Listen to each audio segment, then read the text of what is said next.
बात करने के लिए। गुड मॉर्निंग निकुंज। निकुंज, आपकी क्या रीडिंग थी कल लास्ट आवर ट्रेड में? आपसे बात नहीं हो पाई, लेकिन जो बाजार जिस हिसाब से घूमा और लोगों को थोड़ा सा घबराहट आ गई थी स्क्रीन पे, आपने क्या रीड किया? देखिए, सबसे पहले समझते हैं क्यों घूमा। मार्केट इसलिए घूमा क्योंकि कोविड को लेकर के जो सरकार की कमेंट्री आई थी, उसको लेकर के एक बार तो लगा जी कोविड वापस आने वाला है। अगर कोविड को लेकर के इतना बड़ा फेयर है तो आज यूएस मार्केट्स नीचे ज़्यादा क्यों नहीं है, एशियन मार्केट्स नीचे क्यों नहीं है? देखिए, कोविड किसी को नहीं पता किस प्रकार से आएगा। हमारी जो समझ है, मैं बता सकता हूँ, ये ओमिक्रॉन का वेरिएंट है जो चाइना में आया है। ओमिक्रॉन का अगर वेरिएंट है तो नंबर बहुत ज़्यादा आएंगे, मगर लगता है कि इसका जो इम्पैक्ट आएगा इन टर्म्स ऑफ हेल्थ, वो शायद कंट्रोल हो सकता है, वो मामूली सा हो सकता है। तो अगर उस वजह से बाजार गिरा था तो बाजार उठ जाएगा। मगर आप बिग पिक्चर देखें तो इस हफ्ते में निफ्टी को या बैंक निफ्टी को एक प्रकार से कॉल करना बड़ा मुश्किल रहा है। अब देखिए, मंडे को आप नीचे खुल के ऊपर बंद हुए, ट्यूसडे को ऊपर खुल के नीचे बंद हुए, आप थर्सडे की वेंसडे की प्राइस एक्शन देखिए, ऊपर खुल के फिर आप नीचे बंद हुए। तो ये जो मार्केट है एक प्रकार से डगमगा रहा है, वो कोविड के पहले भी हो रहा था। तो दो चीज़ें सामने आती हैं। अगर मार्केट में कल जो सेल ऑफ हुआ था वो कोविड की वजह से हुआ है तो मुझे लगता है मार्केट वापस आ जाएगा। मगर मार्केट में अदरवाइज भी मार्केट में थोड़ी नरमी दिख रही थी कि टेक्निकल लेवल्स आपके टेस्ट हो रहे हैं, मार्केट के अंदर वॉलिटिलिटी देखने को मिल रही है, ईयर एंड में कुछ बड़ा फैक्टर एट प्ले नहीं है, न्यूज़ ट्रिगर खत्म हो चुके हैं, सब छुट्टी पे जा रहे हैं, जो छुट्टी पे नहीं जा रहे हैं वो ट्रेडिंग नहीं करना चाहते हैं। तो ये जो माहौल है इस समय मार्केट का, इस समय बहुत बुलिशनेस नहीं दिख रही है। अब देखिए, पीएसयू बैंक्स में हम बात कर रहे थे, जो बेंचमार्क में स्टॉक्स यूज करता हूँ, बैंक ऑफ बड़ौदा 200 का अब 175 हो गया है शायद ना, प्राइस एक बार देख लीजिए। यूको बैंक 170, देखिए 200 के ऊपर था शायद। अगर आप देखिए यूको बैंक, अगर आप देखिए बैंक ऑफ महाराष्ट्र, तो इन स्टॉक्स के अंदर हल्की फुल्की मंदी ऑलरेडी चालू हो चुकी है। तो अब किस भी नजरिए से देखें तो मार्केट के अंदर volatility, lack of direction and profit booking I think has already started. Right.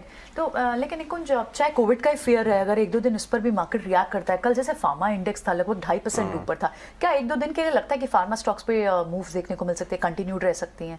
देखिए, कल मार्केट में क्या हुआ, इंडियन होटल का स्टॉक 5% नीचे गया, महिंद्रा हॉलीडे का स्टॉक नीचे गया, मगर डायग्नोस्टिक स्टॉक्स ऊपर गए। फार्मा से ऊपर डायग्नोस्टिक स्टॉक्स की आप बात करिए। डायग्नोस्टिक स्टॉक्स ऊपर क्यों गए? बिकॉज जब कोविड की वेव आई थी तो जी आप टेस्टिंग कराएंगे, टेस्टिंग के साथ आप 4 ब्लड टेस्ट कराएंगे, 4 ब्लड टेस्ट के साथ आप 3 और रिपोर्टें निकालेंगे।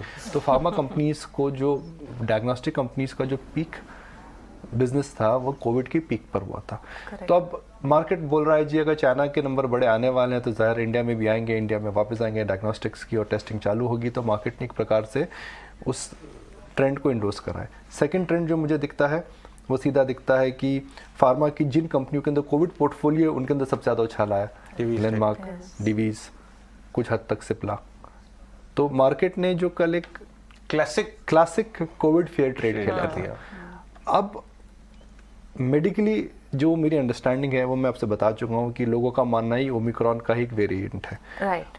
उम्मीद करते हैं, let's pray, let's keep our fingers crossed that covid spread नहीं आए। इनफैक्ट निकुंज, अभिषेक बता रहे थे सुबह कि कल भले ही बाजार ऐसा रिएक्ट किया, लेकिन यही वेरिएंट ऑलरेडी 2-4 केसेस निकले भी थे जो घर पे ठीक हो गए, होम आइसोलेशन में ठीक हो गए। जी हाँ, तो वही मैं बता रहा हूँ। तो मार्केट में अब देखिए कल क्या हुआ है। Market in the short term is always about sentiment and over reaction. तो मुझे लगता है कि मार्केट में ओवर रिएक्शन था कल, और डायग्नोस्टिक स्टॉक्स में भी ओवर रिएक्शन था, और फार्मा में भी ओवर रिएक्शन था। तो I will not recommend anybody to buy diagnostic stocks और फार्मा स्टॉक्स। जहाँ का मार्केट की बात है, वो मेरा व्यू है कि कोविड नो कोविड मार्केट से समय थोड़े ढीले लग रहे हैं और उनके अंदर एक गिरावट का रुख है।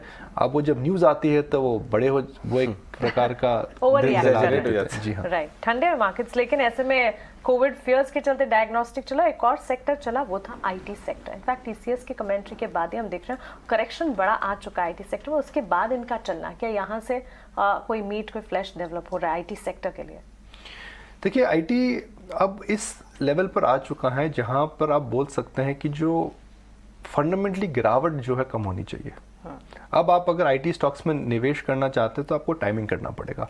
अब वो टाइमिंग इस बात पे निर्भर करेगा कि आप Q1 के पहले एक ट्रेड ले या Q1 नतीजों के बाद एक ट्रेड ले।